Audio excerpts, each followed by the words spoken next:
empty cup. Just crack a smile and fill it up. Fill it up. Son of a bitch. Here's Tony again to intro the show, because that's what Tony does. Hey, how loud is the show? Hey, it's after the final pour.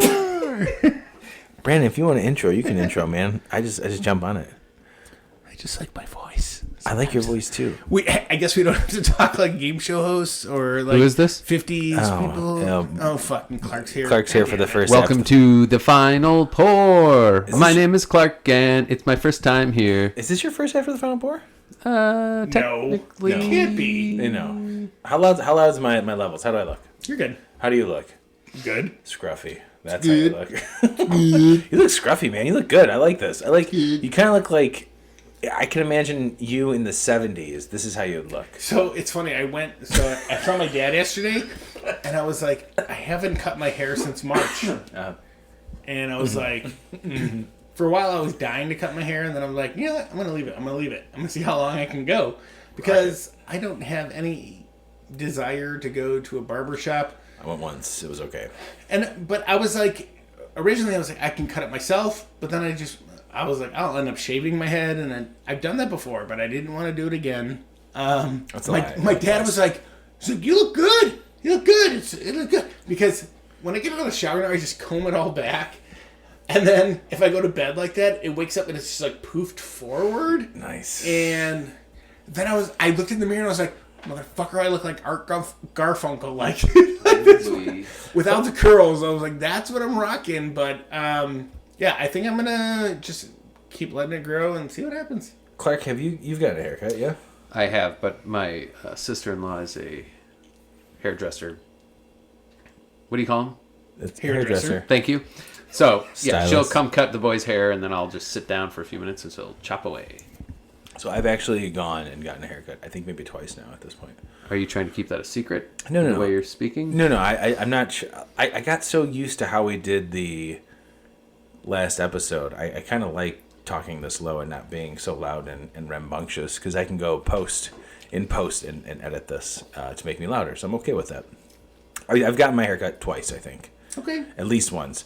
And the place I go, I have to get my temperature. I have to sign a waiver. She has a mask. I have a mask. It's the same lady that cuts my hair. I couldn't do it, and I'm probably gonna go again. I'm gonna be honest, guys. So here we are talking about it after the final pour. Welcome to after the final pour. You said got my hair twice, at least once. I'm like, no, dude, you would know if you had twice during these times. I don't. It's either once or twice. I would guess twice. And again, based on your how many hair. times do we say at these times? We've talked about that before too. Yeah. They're very uncertain. In these uncertain times. Anyways, welcome to After the Final Pour with Tony, Brandon, and Clark. Clark. I don't remember you being on an After the Final Pour though. I don't think I have been. What I want to know is why you introduced me, but And then Clark got he to say always his name. wants me to say my own name, and then I. Okay, so let's try this again. Welcome to After the Final Pour. I'm Tony.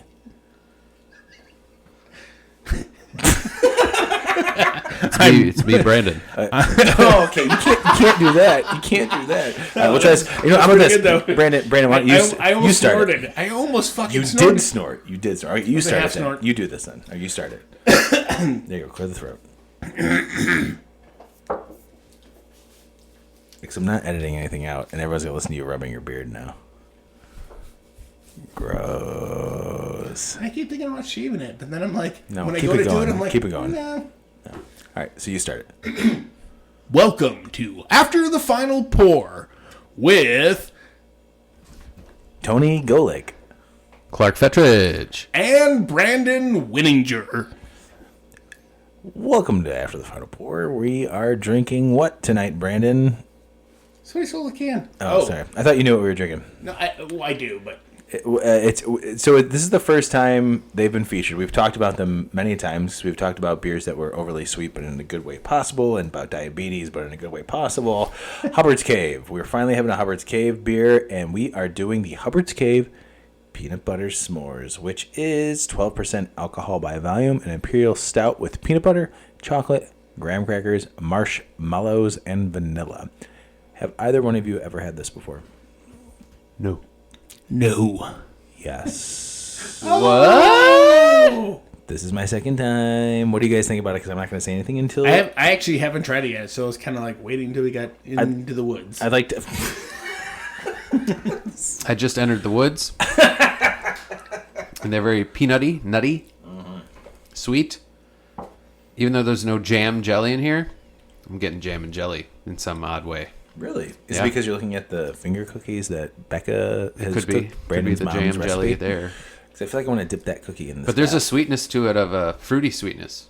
And I don't know if that's just the... No, I get that too. Yeah. I'm totally wow. So I don't feel like the peanut is there like in the beginning, and it kind of drops off, and then you go into the sweetness of some kind of fruit, and then the aftertaste is very much like graham cracker and burnt marshmallow is what I'm getting.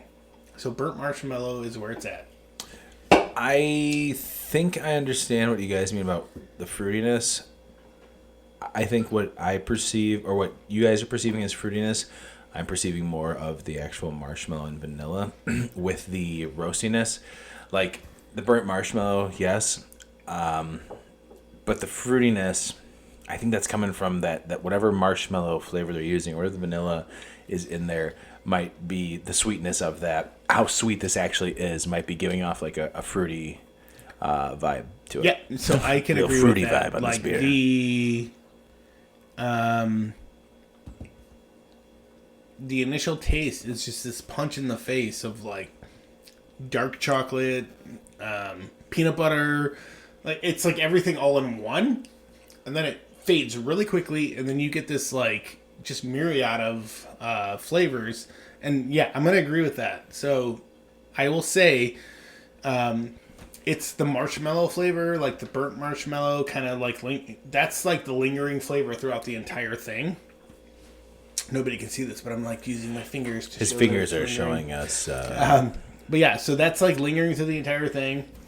And I'm getting, but so it's that and chocolate that kind of like permeates the entire thing. Yeah. That shit, No, I didn't, but that was a great idea. That's a good idea. Yeah. Mm-hmm. I'm not. I like this beer. Like it's the pours we're doing are like pretty much what I would like to do. Anything more than that would be a little too much. I had a full can of this. Did you get a visit from Wilford Brimley? Yeah, he was like diabetes. Much like any other Hubbard's Cave's big sweet stouts that they make. I mean, to me, they are the quintessential idea of a pastry stout in the best way possible. You really do get all the flavors that they say are in this beer. When I try one for the first time, I like to have that full pour of it because I want to really experience it. And if I ever go back for it for the second time, I'm like, this is too much. I have to move on. The only one that I haven't done that with was their French toast because I love cinnamon sweet stouts. I love cinnamon and stouts regardless. The coffee and cakes is very good. Doing the s'mores is the peanut butter s'mores is very good. The other one I just tried was Me Like Oreo Cookies, which I split between This is this 5. peanut butter s'more? Yeah, it's the peanut butter s'more. Yeah. The one I tried, Me Like Oreo Cookies, I split between 5 other people yesterday. And I like Oreo cookies. Yeah, I've got one left, you guys, so we can. Do you guys have any I'll idea? share that for the after. This is very accusatory. Do you have any idea how they make these beers? Do you? Not at all. No. I'm curious. I mean, what's... Because we're stupid enough to have a podcast and have not contacted Jerry. Yeah, how are they getting all this in there? Come on, Jerry. We're not talking about your dad, right? We're talking about Jerry from Hubbard's Cave. No, I've thought about this. I'll send Jerry a note. A note? Not Hey, Jerry. Jerry, here's a note. Drop you a line. How do you think all these happen? I'm like, I sent somebody a note and like. Oh no! When I see those emails come back of all the other breweries, I'm like, "Don't open that. That one's for Brandon." There's other breweries in the pipeline. So many breweries like respond, and then they're just like, I respond, and they're like, Get excited, Clark. You know, like This is great. Looking forward to it all. But anyway, Hubbard's Cave is one that I really want to talk to because of like this. exactly like how you said, like how do they impart these flavors? And what I really want to know is where in the process of brewing does it fall in? And again, taking this whole podcast back to, we started as a bunch of home brewers and guys that, drink beer and whatever.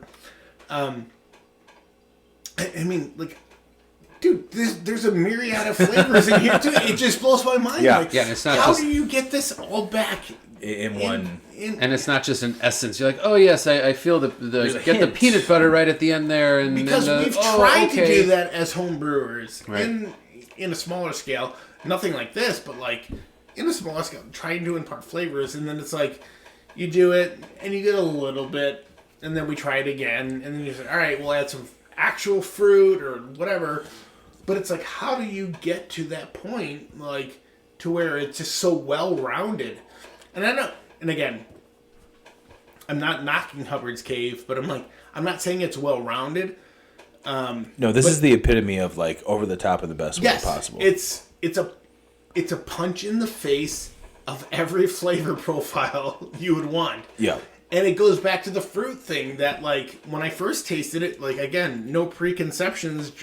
If somebody told me this was a peanut butter and jelly stout, Sure. I'd have been like, yeah. You nailed it. Yeah, exactly. Yeah. Which I'd like to try. I'm sure they have a peanut butter and jelly. But then going back, stout. It's like, after you kind of like gave your pre-definitions, I went back in and I tasted it again, and I'm like, I get it. I can taste all those flavors in the front, but not in the back end.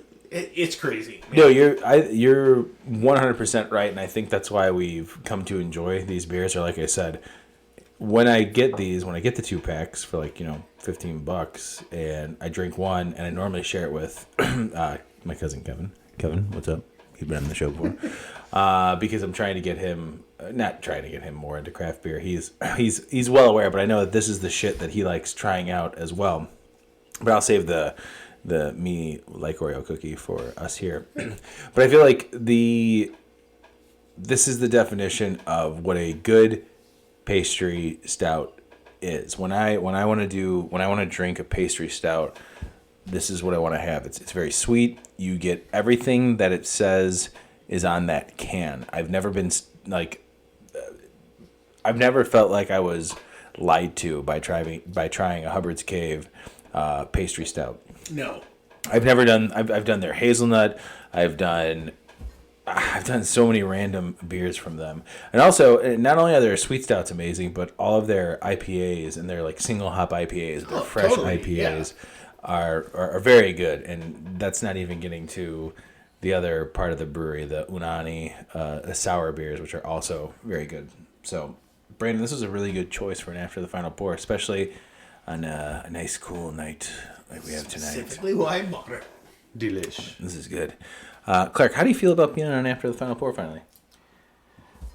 I've been singing the tune for many, many months now, and I've had it in my head. And now that I'm part of it, that's who I saved the Hubbard's Cave for is Kevin. Sorry, I should have said that. Kevin from After the Final Pour theme song. So now I can find joy in actually singing the song whilst listening to the podcast, knowing I'll hear my voice soon.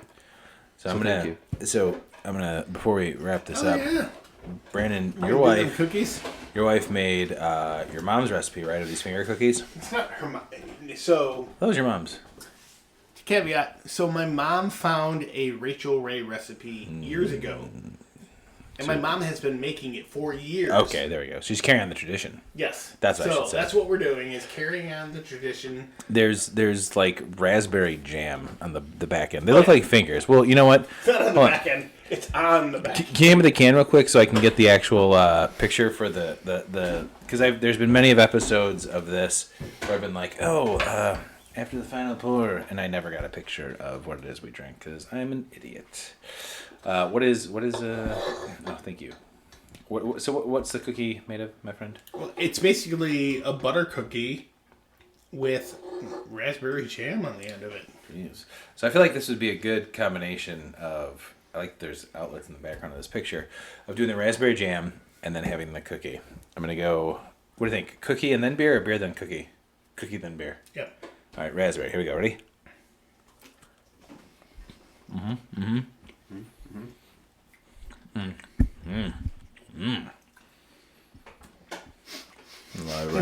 Raspberry. You need to clean your headphones, by the way. I'm sorry, what? You got a little headphone dust in your ear. That's probably from working in my warehouse. Doing it and going in. It was like here, Black spot. right here. No, it's all over the place. Oh boy, you're not joking. My headphones are falling apart. Jeez. Well, this is embarrassing. After the final pour, Holy shit. Tony's Tony's headphones are falling into his ears. So, amazing bite. close enough. That was good. The cookie. I dipped that in. That's what she said. Yeah. And Who said it? it works. Mm-hmm. Because it's a butter cookie. Like, it just all melds together. Mm-hmm. I still can't get over the headphone thing now. Now it's bothering me. Look at it. I can see it. That's falling apart. And I can imagine what's in my ear. But having this cookie with the beer is very good. Yeah. Look at this almond. I just got a text. Someone text you about your ear? No. Can you take a picture of my ear so I know what I'm dealing with here? Shalana's like, hey, I can see your ear, stupid. Someone checked into a beer. Oh my god! It just like shits all over my ear. Oh, so what I tried to say? Oh my god! Someone checked into Epsom of light peanut butter chocolate milk stout, 4 hands. Oh, John W. You know John. I know John through you because John was on the Bourbon County episode. Oh, yeah. Who's John? He and I follow him on tap and we talk all the time. I don't know John. He's just a guy. You know John. You should be on a show, John. What are Pat's friends? Oh, speaking of Pat's friends, like we were actually invited tonight to go watch the Bears game at Pat's house, but It worked out. I was like, we've got work. Yeah, we're working. Thank you, Pat. Oh my god, look at that. Got a lot of black shit in my ear. It's on your floor now, Brandon. That's weird. Hey, this is a really good after the final pour beer, man. I'm looking forward to doing another. Now we'll just do a whole run of Hubbard's Cave. Yeah. We did a bunch of Goose Island. No, we did a bunch of Revolution. Now we're gonna do Hubbard's Cave. Yeah. We did 3 randos. The 3 randos being the one we did at Crushed by Giants. Yep. And then the one that we did LeGros Stout. Yep. And then we did the Lake Effect Fanny's Chocolate Cake. Yep. Our Chocolate Cake Imperial Milk Stout that's aged in bourbon barrels. Yep. What was that, Clark? It was a Rapid. Joe Biden gun. Oh, Joe Biden. By the way, you guys should see me in my Joe Biden glasses. You've seen it, Clark. And so now we'll just go, I think we go down the Hubbard's Cave rabbit hole for a little bit, yeah? Yeah, I'm definitely cool with that. Honestly, according to the emails that we have, we might not have an after the final pour for a while because I feel like we're about to crank out a bunch of episodes. That's what I'm here for. Working on it. Cue the music, Brandon. Yeah, what's funny is like I can't play the. It's right on top of that rose. Just say it, and then I know when to cue the music. He's right on top of that rose. Boom. It's after the final pour.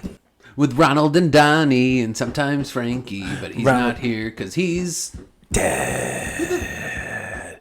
Ronald, Donnie, and Frankie. Dude. Ronald, Donnie, and Frankie. Why are you telling them about him? Ronald, Donnie. We killed them. what? After the final pour. Great. Next, we meet Clark.